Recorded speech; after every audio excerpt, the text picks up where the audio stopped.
اعوذ باللہ من الشیطان الرجیم، بسم اللہ الرحمن الرحیم۔ السلام علیکم، میں ہوں سعدیہ سہیل، آپ کی دوست۔ آپ دیکھ سکتے ہیں آج پھر ہم نے کہا ذرا باہر روشنی میں نکل کر پروگرام کیا جائے، ماحول بدلے، حالات بدلے، نظام بدلے۔ بہرحال آپ سب کے روزے مجھے امید ہے بہت اچھے جا رہے ہوں گے۔ میری تھوڑی طبیعت بیچ میں خراب بھی رہی اور اللہ کا شکر ہے بہتر ہے۔ آپ کیونکہ اوٹ پٹانگ چیزیں کھا لیتے ہیں اور سارا کچھ۔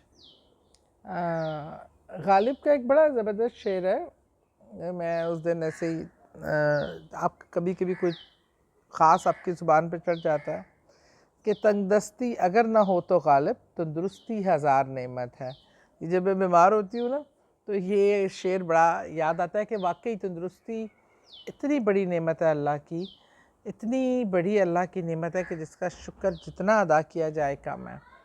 ہمارے پاس جب کوئی چیز ہوتی ہے تو ہم اس کو ویسے اس کی قدر نہیں کرتے، لیکن جب ہم وہ چیز کھو دیتے ہیں تو پھر ہمیں اس کا بڑا شدت سے احساس ہوتا ہے۔ اسی طرح ہم انسانی رشتوں کے ہوتے ہوئے ان کی اس طرح قدر نہیں کرتے اور ان کو ٹائم نہیں دیتے، لیکن جب وہ رشتے ہم سے بچھڑ جاتے ہیں، چلے جاتے ہیں تو پھر وہ ہمیں اس کی کمی بھی محسوس ہوتی ہے، ہم ان کے لیے تڑپتے بھی ہیں، روتے بھی ہیں۔ اکثر انسانوں کا تو یہ ہوتا ہے کہ سم ٹائم ہمارا اپنے پیاروں کے پاس بیٹھنے کا ٹائم نہیں ہوتا، اپنے والدین کو ٹائم دینے کے لیے نہیں ہوتا، بڑے مصروف ہیں۔ ہم نے پوری دنیا جو ہے نا اپنے کندھے پہ اٹھائی ہوئی ہے، ہم نہیں ہوں گے تو شاید کام ہی رک جائے گا۔ حالانکہ کسی کے آنے جانے سے کبھی کوئی کام نہیں رکتا، لیکن جب وہی لوگ چلے جاتے ہیں تو پھر ہمیں شدت سے احساس ہوتا ہے کہ ہم نے کھویا کیا۔ پھر ہم ان کی قبروں پہ جاتے ہیں، روتے ہیں، اپنا غبار نکالتے ہیں، لیکن کیا ہی اچھا ہو کہ ہم زندگی میں لوگوں کی قدر کر لیا کریں۔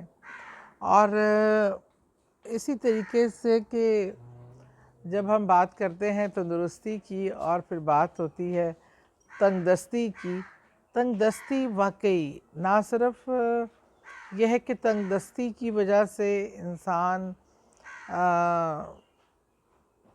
ایک کمپلیکسز میں مبتلا رہتا ہے، اور تنگ دستی سے تنگ آ کے کئی نوجوان، کئی لوگ جو ہے وہ اپنے لیے برائی کا راستہ بھی اختیار کر لیتے ہیں، چوری ڈاکوں پہ آ جاتے ہیں۔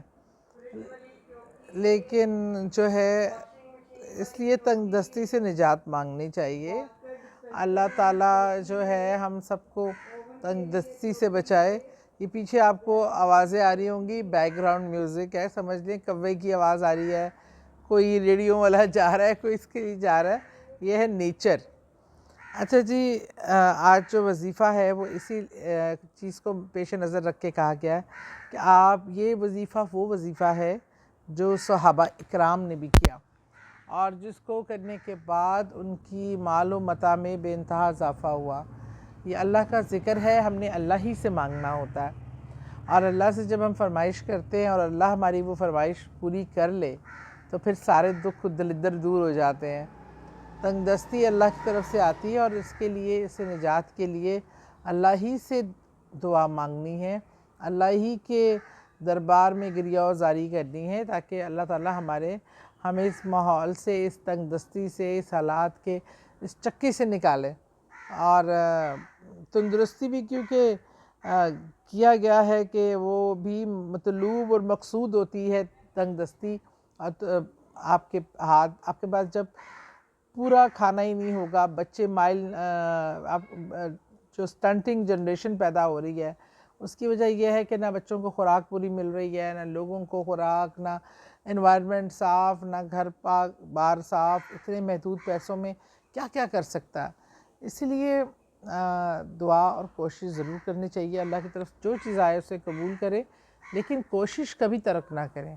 اس لیے رزق کو بڑھانے کے لیے بہت ہی خوبصورت وظیفہ جو صحابیوں کا وظیفہ ہے وہ آپ سے شیئر کر رہی ہوں۔ یہ آپ نے کسی بھی دن کے کسی بھی پہر، کسی بھی نماز کے بعد آپ اول و آخر درود پڑھ کر آپ نے 70 بار آپ نے یہ دعا پڑھنی ہے۔ میں آپ کو پڑھ کے بتا دیتی ہوں، اسکرین پہ لکھی بھی آئے گی۔ وَلِلَّهُ الْغَنِيُّ وَأَنْتُمُ الْفُقَرَاءُ۔